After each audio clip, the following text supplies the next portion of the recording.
আসসালামু আলাইকুম এভরিওয়ান, সবাই কেমন আছেন? আশা করি সবাই ভালো আছেন। তো আমরা সবাই মিলে চলে গেলাম বিলোনিয়া। সেটারই একটা ভিডিও নিয়ে আসছি আজকে আপনাদের কাছে। তো সেদিন আমার আম্মু, বোন, ভাই সবাই আসছিল আমাদের এখানে বেড়াতে। তো সবাই বলল যে বিলোনিয়া সীমান্ত বন্দর যাবে। সেখানে আম্মু কখনো সেখানে যায় নাই।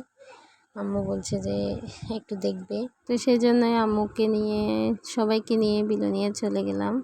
তো যেতে যেতে আমি একটু ভিডিও করছিলাম। তো আমরা চলে আসলাম, সবাই টমটম থেকে নেমে গেলাম। এখানে আসার জন্য টমটমেই বেস্ট, আর আমরা মানুষ বেশি ছিলাম তো সিএনজি তো হতো না। তো সবাই মিলে টমটমে উঠে গেলাম। এই সামনে বিলোনিয়া বন্দরটা দেখা যাচ্ছে। তো আমরা ওখানে কিছু মানুষ ছিল, তো এক পাশে চলে আসলাম। এই যে ইন্ডিয়ার তার কাটাগুলো দেখা যাচ্ছে। তো আমার মেয়ে ওইদিকে যাচ্ছে। এখানেই বাংলাদেশের সীমানাটা শেষ, এর পরেরটা ইন্ডিয়া। তো ওরা আর ওইদিকে যাচ্ছিল, তখন একজন পুলিশ এখানে দায়িত্বরত যারা আছে আর কি, ওরা বলছে আদের বাইরে না যাইতে।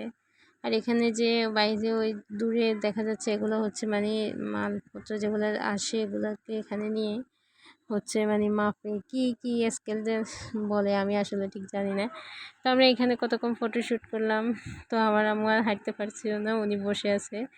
তো আমার বোনের ছেলেকে নিয়ে আমার মেয়েও বসে আছে ঘাসের মধ্যে। তো আমরা এখানে এর পাশে গিয়ে মনে করছিলাম ছবি তুলবো। এখানে কয়েকটা পুরুষ দাঁড়িয়ে আছে, তো ভাবতেছিলাম তুলবো কিনা। তারপর আমরা ভিতরে চলে গেলাম। এখানে একটা বিজিবি আছে, উনি আমাদেরকে বলে যে আপনারা এখানে এসে ছবি তুলতে পারেন। তো আমার ভাই আমার মেয়েকে দাঁড়া করেছে। এ তো আমার বোনের ছেলে, আমাদের দুই বোনের মধ্যে সেই একমাত্র ছেলে। তো তাকে এখানে বসিয়ে দিলাম ফটোশ্যুট করার জন্য, কিন্তু সে একবারে স্থির হয়ে বসতেছে না। এই যে এটাই বাংলাদেশের শেষ সীমানা। এবার সবাই মিলে এখানে ছবি তুলবে। তো একজন একজন করে যাইতেছে। ওকে আবার দ্বিতীয়বার বসাইছে ফাহাদিনকে, কিন্তু সে তো কি দুষ্টামি করতেছে। তার আম্মু তার কোনো ছবি তুলতে পারতেছিল না স্থিরভাবে। তো আমি তাকে ভিডিও করতেছি। তো কতক্ষণ পর্যন্ত আমরা এই ছবি তুললাম।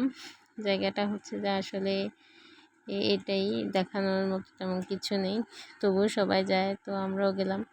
তো এখন আমরা চলে আসতেছি।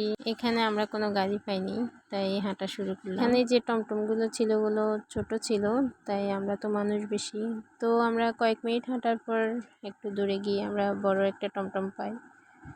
তো এই সেখানে আমরা যে ছবিগুলো উঠাইছি সেগুলো শেয়ার করলাম। তো এটাই বাংলাদেশের শেষ সীমানা পরশুরাম বিলোনিয়া স্থলবন্দর।